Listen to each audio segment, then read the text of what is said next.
Episode of The Resilient Advisor. My name is Jay Coulter, and this is part of the ETF Story series on The Resilient Advisor. And today I'm speaking with Tim Seymour, and we're going to go deep on the Amplify Seymour Cannabis ETF, symbol CNBS. Every ETF has a story, and some of them deserve to be told. ETF Stories from Resilient Advisor brings you some of the most interesting stories from the world of ETFs. Learn more by visiting etfstories.com. Tim, I appreciate you coming on ETF Stories. We like to cut through all the fluff and get right to it. The Amplify Seymour Cannabis ETF aims to capitalize on what's transpiring in the cannabis space. Let's start with the investment thesis behind cannabis. Hey, Jay. Thanks for having me. The investment thesis around cannabis is a maybe an overused term, but it's a generational investment opportunity in a sector that many folks know is, a social movement, a legislative movement, and it's a high growth demographic consumption movement. And so investing around cannabis is investing along consumer trends, not dissimilar to investing in other consumer sectors. In fact, a lot of folks that are investing in cannabis are soon to be, I think, will be investing in cannabis, will be very traditional, sophisticated CPG, consumer packaged goods, a sector that clearly is very sophisticated when it comes to things that define and separate brands. Ultimately, distribution, marketing, advertising, obviously brands themselves. But what's happening in cannabis is really not only the culmination of years of, I think, political pressure, legislative dynamics that were slowly changing in this country about a decade ago. A lot of focus on social justice, criminal justice dynamics around incarceration, frankly, of minorities in cannabis. And I think it's a really important part of the complexity of this issue. And I'm proud to be part of this industry because I think it's truly giving a voice to folks that actually need a voice. But mostly for investors. We're talking about year-over-year growth rates of 40, 50, 60% with companies that in many cases are now, very successful, very profitable companies, even though we're very, very early in the progression of this industry. When did the ETF launch? We launched in July of 2019. Okay, so you have some traction now. Roughly, how much do you have under management?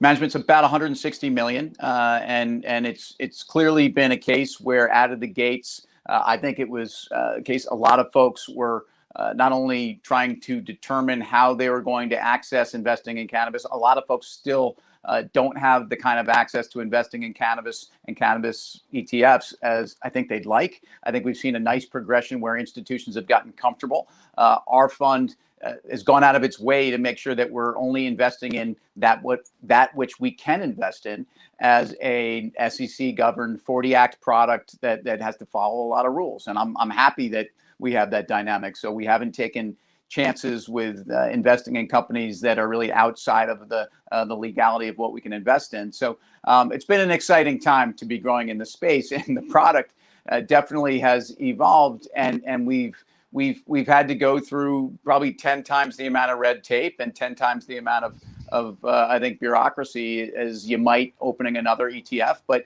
that's not only made us stronger, but it's been happening at a time when the industry's been evolving so fast.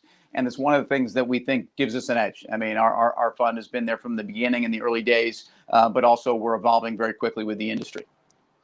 All right, I'm going to pull up my Y Charts account, and let's talk about the portfolio construction here. So this is an actively managed ETF. Correct. What is the thought process behind the portfolio construction? Well, first of all, active and active in terms of the construction around the companies that we can invest in. Again, 80% of our portfolio has to be companies that have more than 50% of their revenues coming from cannabis. So we're not investing in tobacco companies that might be in cannabis someday. We're not investing in a Scotts Miracle-Gro that everybody knows that the fertilizer and the ag space around it. Look, and it's no discredit to Scotts. They've been very opportunistic in their business, certainly very complementary to this. But so we're investing in cannabis companies, and where we're in our non-core names, so that 20%. Sometimes it's a lot of cash. Sometimes it's to be defensive. Sometimes it's in testing companies and maybe a couple of the pharma companies that we think are that much more rooted in cannabinoid sciences and whatnot. So in terms of a subsector approach, no specific allocation that says, hey, I want to be in cultivation or kind of manufacturing, or I want to be in only retail and distribution, or I only want to be in kind of medicinal. And I think there's a lot of different subsectors to break up investing in cannabis. I prefer to think about it along similar lines as to what people think about when they're investing in other industries. And I think what you're going to see in the next 2 to 3 years, even more so than the last 2 to 3 years, there's going to be a very clear line to investing in not just manufacturers and processors, but also distributors, and then obviously retailers,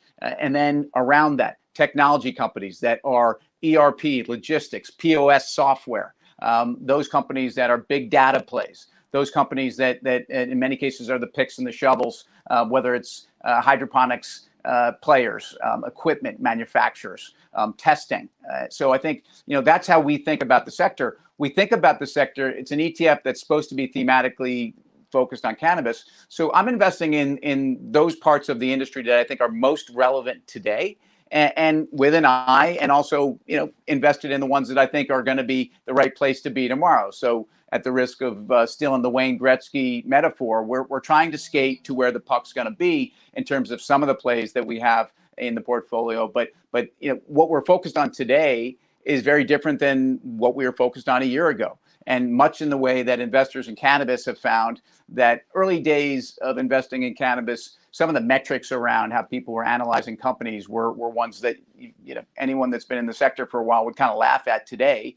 But funded capacity, it's an asset-based multiple around how large the company's cultivation footprint was, whether it made sense or not. And in many cases, this was most extreme in Canada, some of the first companies to really become investable, where the size of the addressable market in Canada is tiny, tiny relative to the United States. And yet these companies that were building enormous warehouse facilities, some of them really sophisticated, but it made no sense in terms of ultimately where they're going to be selling. Because right now, and I think for the foreseeable future, Canadian cannabis isn't coming to the United States, and U.S. cannabis isn't going to Canada. There is an argument, and there certainly is some discussion, and there certainly is some success in exporting into Europe, exporting to Israel, exporting into other federal dynamics where it's acceptable. So in terms of what we're invested in, though, look, today we own what we think are some of the most profitable companies in cannabis, and some of those companies are vertically integrated companies. They're companies that are seed to sale. They're companies that in the United States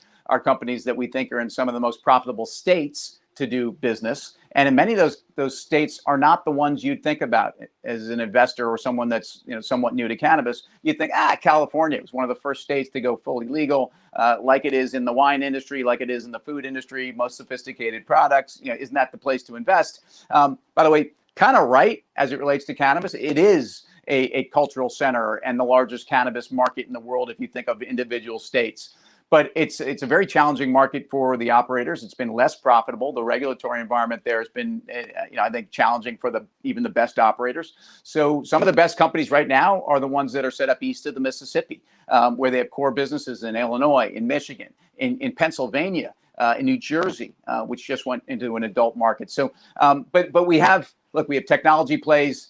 We own a SPAC, which I owned early in the SPAC, even before it de-SPAC, because I had a sense that the sponsor group around this was a very talented group tied into cannabis, but also folks that had been, financial investors, in fact, emerging market investors from my past life. I've been investing in emerging markets, and as a guy that thinks about the cannabis investment story almost as a developing asset class as well, that story at Silver Spike, which essentially de-SPAC'd the company Weed Maps, which could be the DoorDash of cannabis. That was a story that I was on early because I really I had a lot of confidence in the sponsor group, and then it's a technology story that I think is really where one of those places where the industry's going, and I see the multiples outside of the sector. So we're invested in pretty traditional in terms of cannabis companies, vertically integrated, I should say. We're finding the best ones, and I think we've avoided the ones that are not so profitable. And it is important to say, Jay, it's not just what we're investing in, but it's what we have not invested in.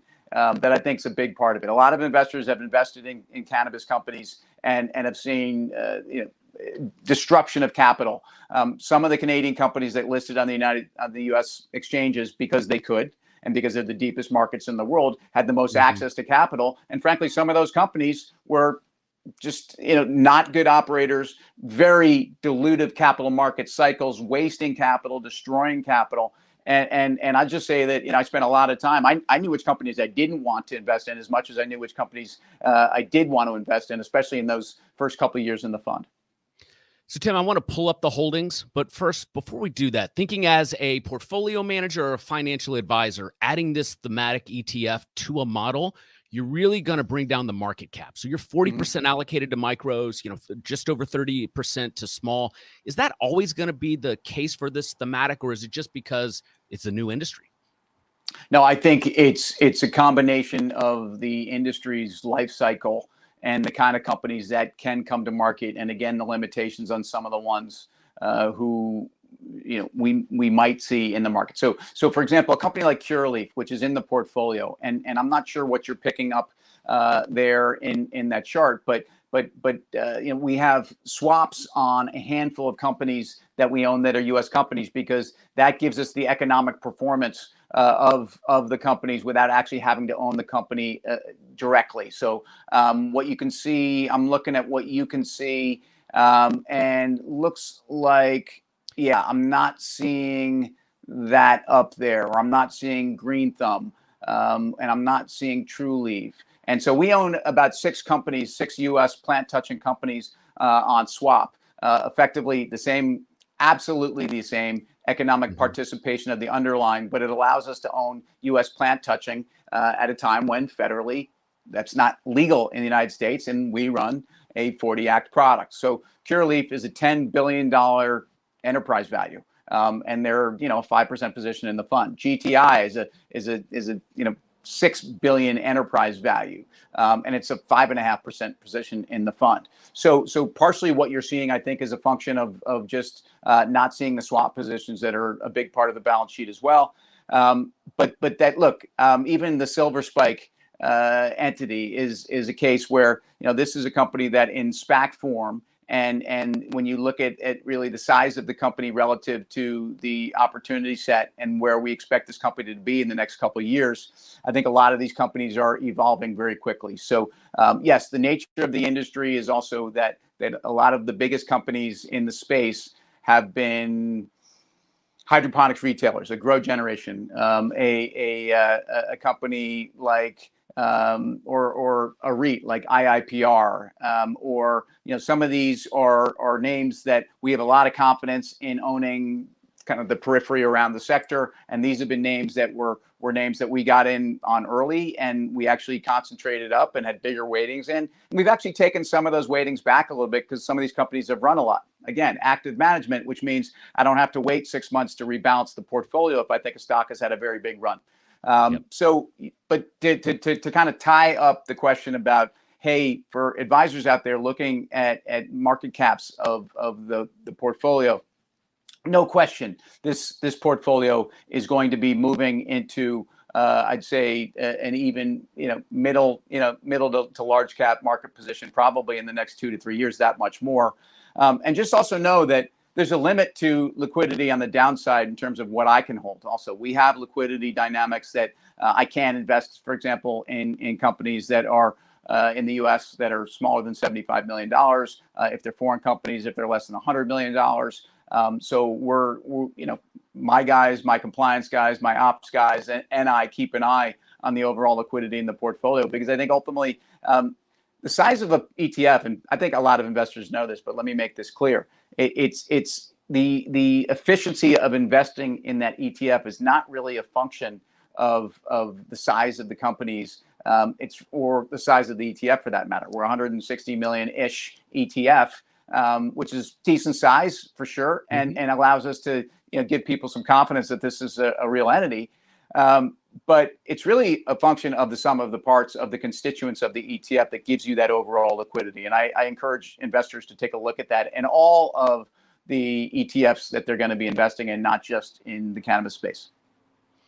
Excellent. I didn't even think this tool, I'm sure, does not pick up the swaps. So clearly there's going to be some opportunity there for this to have a Yeah. little bit more size to it. When I look at these holdings here, advisors love a good stock story. Your top holding, Tilray. What's the investment thesis there?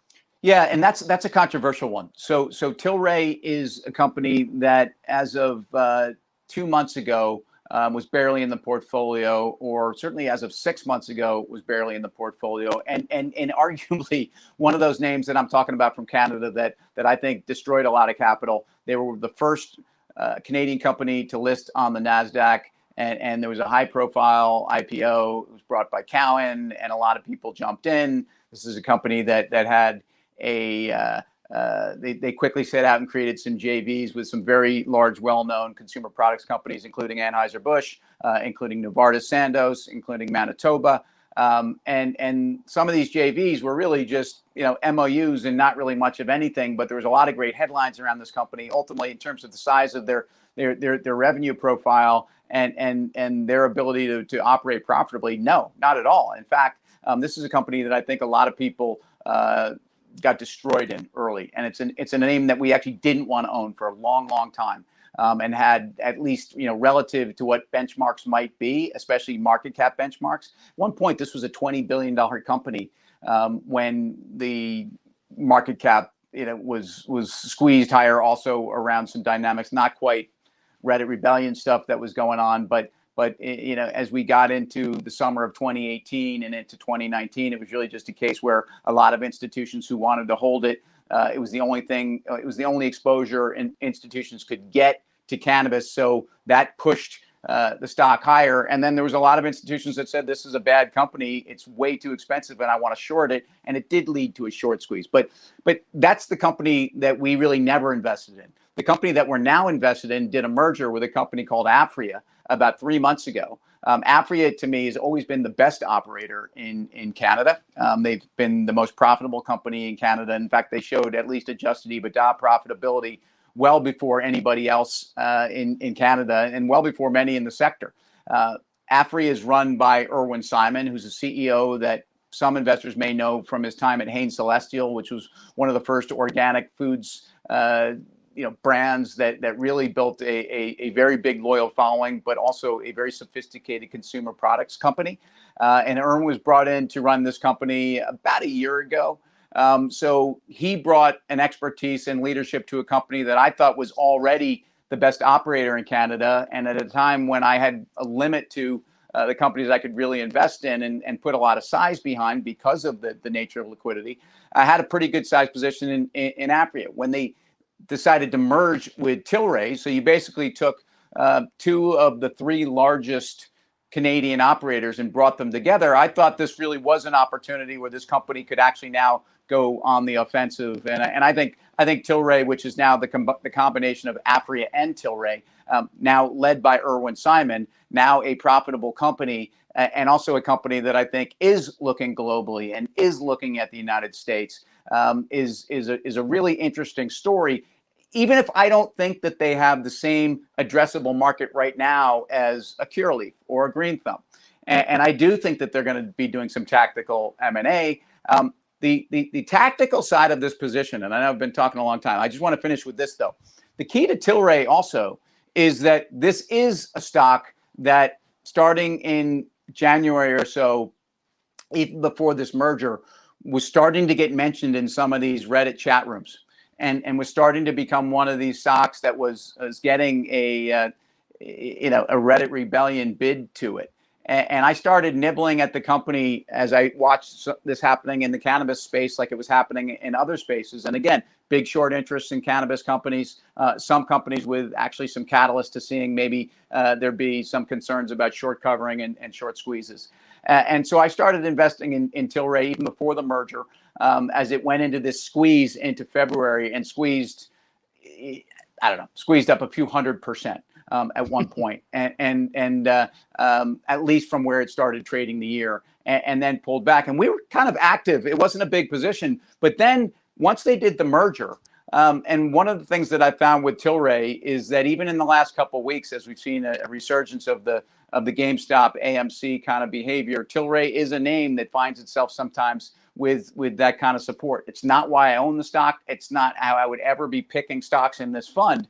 In fact, if anything, I was using some of that momentum to actually fade a little bit of strength. When a stock's up 30%, to me, that's in my portfolio that I own for fundamental reasons in 4 days, and I think some of this is irrational, I'm actually taking a little bit of profit. So I didn't sell a major part of that position last week, but I was in the market selling a little bit on days when I saw it gapping higher when I don't think it reflected the fundamentals. So it's a long kind of way to talk about one position, which is, I think, a very controversial one, because I don't think that they're necessarily the best company in cannabis right now, even though I think they're very well positioned for the future. Tim, isn't it amazing that you have to consider the Reddit effect when you're managing a portfolio today? It's unreal. It's unbelievable. And all I'll say is one of the things that I believe puts CNBS as an ETF in cannabis that's active in a place where we're very different than others. I'll let people decide better. But look, I've been a portfolio manager for 20 years of my career, and a lot of that has been in developing markets. So in emerging markets, especially at times when those markets have been going through periods where you see liquidity surges or where you see fundamentals change, and they're shallow markets, and sometimes they're inefficient markets. And that's kind of how I've grown up as a portfolio manager. I think that's really important to how I look at this portfolio at all times. I think this asset class is re-rating and going to continue to move higher on the liquidity curve with much bigger companies, as we talked about. But I think that's really important to managing a portfolio in cannabis. Being a portfolio manager, not just someone that's collecting assets. Having conversations with companies. I do, I'm not going to put a number on it. It's many company meetings a week. I also sit inside of a firm called JW Asset Management, where I'm part of the investment committee. It's the largest hedge fund in the cannabis space. So we're speaking to companies all day long as it relates to both private and the public market. So my perspective on the industry is one as a portfolio manager and also as one that's really in the industry. Excellent. Tim, it's a great story. Symbol CNBS. For more information, please visit amplifyetfs.com/CNBS. Tim, thanks for coming on and telling the story. Great to be here, Jay. Great to have this conversation in the forum to do it. So thanks a lot.